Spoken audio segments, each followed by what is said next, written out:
Hello 啊，你有冇試過呢？明明嗰日冇大事發生，但係個腦好似開咗10個 WhatsApp 群組咁樣，叮叮當當停唔到呢？你只係洗完碗，坐低唞一陣，但係個腦已經開緊會嘞喎。阿德勒講過，人好多煩惱，其實都係同人際關係有關嘅，唔係因為你自己真係咁多問題，而係你成日將人哋嘅課題搬翻入自己嘅心嗰度嚟做功課。阿德勒有一招，叫做課題分離。簡單講，其實就係分清楚邊啲係我自己嘅事，邊啲係人哋嘅事。我可以負責我自己點樣講、點樣做、點樣選，但係人哋點諗我、點樣鍾唔鍾意我啊、認唔認同我啊，唔係我可以控制嘅喎。但點解我哋明知道控制唔到，都係忍唔住攬上身啊？呢度就要用 LESC2 嚟解釋啦。L 本性最容易攬結果同埋控制。老細塊面一黑，你即刻喺度諗，係咪我做得唔好呢？係咪個局已經失控呢？可能佢只係琴晚瞓得唔好啫，你已經想開個緊急會議嚟救地球。E 本性最容易攬反應同埋認同。聚會裏邊有人打個喊路，你即刻喺度諗，係咪我講嘢太悶啦？係咪我唔夠有趣呢？人哋可能只係琴晚冇瞓夠啫。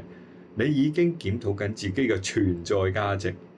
S 本性最容易攬關係同埋和諧嘅氣氛。人哋講電話語氣重咗少少啫，你即刻喺度諗，係咪我做錯咗乜嘢啊？係咪我搞到佢哋唔開心啊？人哋可能只係工作上遇到少少嘅麻煩，你已經喺度諗緊點樣拆彈。T 本性最容易攬對錯同埋完美，同事輕輕講咗一句，你呢個方案有啲地方可以再諗諗。哎呀，你即刻喺度諗，係咪我真係做錯咗啊？係咪我根本上做得唔夠好？一個善意嘅意見俾你分析到好似呈堂證供咁樣啊！所以一個人嘅你好呢，係個性引起嘅。你最容易攬上身嘅課題，通常就係你本性最想保護嗰樣嘢。L 想保護權威，E 通常保護自我嘅形象，S 想保護關係， T 想保護自己嘅正確性。問題係話，我嘅 theory 就係我哋人嘅個性係有2個本性啊，所以你諗下，你有陣時係攬幾多嘢上身？但係問題係，你保護得過火就變成咗自我嘅折磨㗎啦。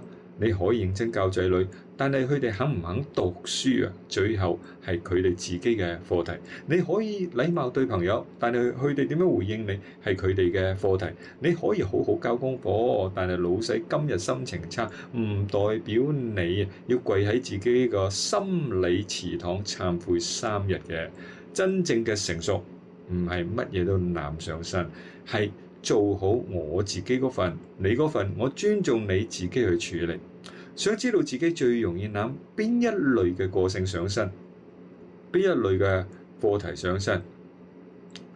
Video 下面有 LESC2 本性組合解碼測試。嗱，你唔係要變得冷血，你係要學識有邊界咁樣關心人，有責任咁樣放過自己，咁就可以活得開心啲㗎喇。我哋下次再傾。